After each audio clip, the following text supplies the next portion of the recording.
సురేష్ రామానాయుడు గారి లాగా 100 సినిమాలు చేయలే. 100 సినిమాలు చేసిన దాకా చూపించాడే, అది రేపు రేపు ఎల్లుండి దాకా నడుస్తూనే ఉండేది. మంచి సినిమా కావాలంటాం కానీ ఎట్టగా ఓటీటీలో వస్తుందిగా చూస్తాం అనుకునే జనం మంచి సినిమాని థియేటర్ ఎక్స్పీరియన్స్ ఎప్పుడైనా థియేటర్ ఎక్స్పీరియన్సే. చేసినవన్నీ మంచి సినిమాలు చేశాడు, అద్భుతమైన సినిమాలు చేశాడు. నిజంగా ఇవాళంటే ఓటీటీలు వచ్చినాయి కానీ అంతకుముందు ఓటీటీలు లేవు కదా. మంచి సినిమా మనకు రావటం అనేది డబ్బింగ్ చేస్తేనే వచ్చాయి. థ్యాంక్ యూ సురేష్ కొండరెడ్డి గారు, thank you so much. And ఇప్పుడు నా ఈ కార్యక్రమానికి వచ్చి ట్రైలర్ లాంచ్ చేసిన తమ్మారెడ్డి భరద్వాజ గారిని మాట్లాడాల్సిందిగా కోరుకున్నాం.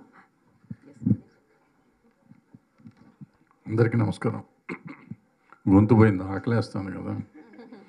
మన అదృష్టం ఏంటంటే సురేష్ రామానాయుడు గారి లాగా 100 సినిమాలు చేయలే. 100 సినిమాలు చేసిన దాకా చూపించాడే, అది రేపు రేపు ఎల్లుండి దాకా నడుస్తూనే ఉండేది. 20 సినిమాలకి అయిపోయింది. ఆకలేసి పడిపోతాం రా బాబు అంటే సినిమాలు చూపిస్తా ఉన్నాడు ఆయన. అయితే చేసినవన్నీ మంచి సినిమాలు చేశాడు, అద్భుతమైన సినిమాలు చేశాడు. నిజంగా ఇవాళంటే ఓటీటీలు వచ్చినాయి కానీ అంతకుముందు ఓటీటీలు లేవు కదా.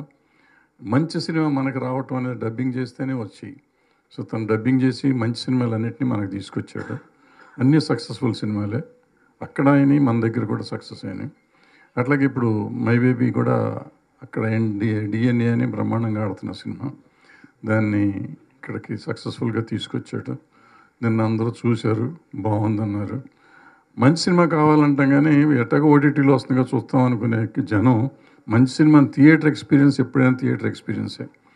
మై బేబీని వచ్చి థియేటర్లో చూడండి, చూసి ఆనందించండి, ఆస్వాదించండి. Thank you. Thank you Bharadwaj garu, thank you so much for coming and gracing the event అండి.